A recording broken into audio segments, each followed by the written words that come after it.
Sympathy is selfish and obsolete. Empathy is the new cool. Sympathy is unwanted, while empathy gives you a direction.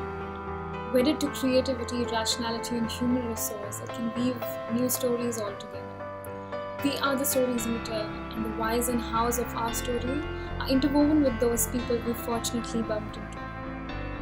In Mr. Shekhar Kapoor's words, it's as if every day I'm allowing myself to go into chaos, because out of chaos I'm hoping some moments of truth will come.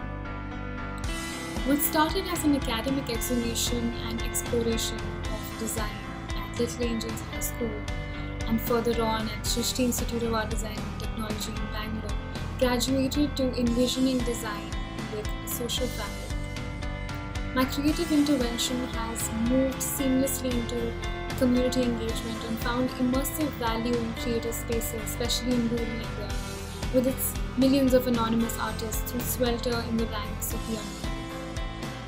Not known to most, craft, second to agriculture, is the biggest occupation in India. Employment generation in handicraft sector has been growing at 6 to 7% each year, but with challenges.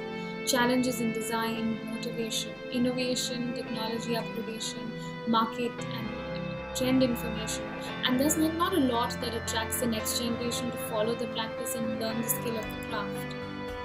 And hence, a creative journey such as this starts with listening to voices unheard, recognizing potential where others see despair.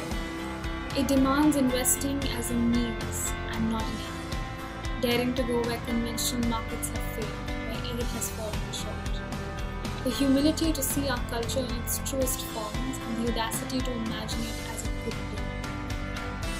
That requires patience, it requires kindness, it requires resilience and grit. It's a hard-edged hope, doing what's right and not what's easy, building a world that's based on appreciation and dignity. As I find myself here, reflecting, I reckon I've uncovered a recipe. It's the kind that untaps a think tank with the present skill tank, and at the same time seeking purpose and intent. It's the concept of the 3 C's. Be a purple cow. In reality, creativity is never truly an individual exercise. We cannot completely free ourselves from being influenced or inspired by others by extraneous factors like culture, climate, and as John Donne rightly confirms, that no man is an island. This is especially resonant with the contemporary times when technology keeps us up to date and connected with each other. People differ in their inherent creativity. This leads to innovating a different process, into making something novel, different and exciting. But it might be preceded by a dilemma or some kind of fear, because when you step into creativity, you're stepping into the area of unknown, which is also the exciting part. But to overcome that fear, we have to come to our second C, which is collaborations. This dilemma can be resolved by collaborations. As the narrative spreads across a number of different disciplines, cooperations, collective, action, and complex interdependencies surface as naturally as breathing. We don't have to anymore depend on competition to drive us. We need to step back, zoom out a little, look around and reconnect. Reconnect with people who are like-minded, under an umbrella vision, to collaborate, learn and grow. Most of us have the access to skill, but not the access to an environment where there's free thinking, there's exploration and experimentation without being judged or with the fear of being judged. An environment where we're exposed to cross-cultural thinking, interaction and knowing others' opinions. The goal of collaboration is not just collaboration. It's far better and far-reaching results.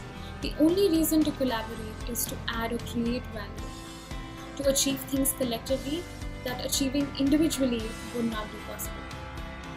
It will demand that we refashion the way we bring in individual skills and approaches to a vast and varied and often distributed set of potential collaborators in a cross-cultural environment, especially such as. While working together as a team is tough, the individuals or groups who can do this best have the most impact on the future.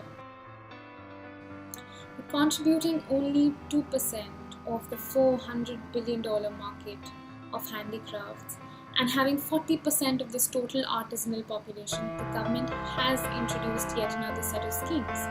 One of these 7 schemes happened to be Ambedkar Hastshilp Vikas Yojana, among the other 6 that promote various interests in the sector.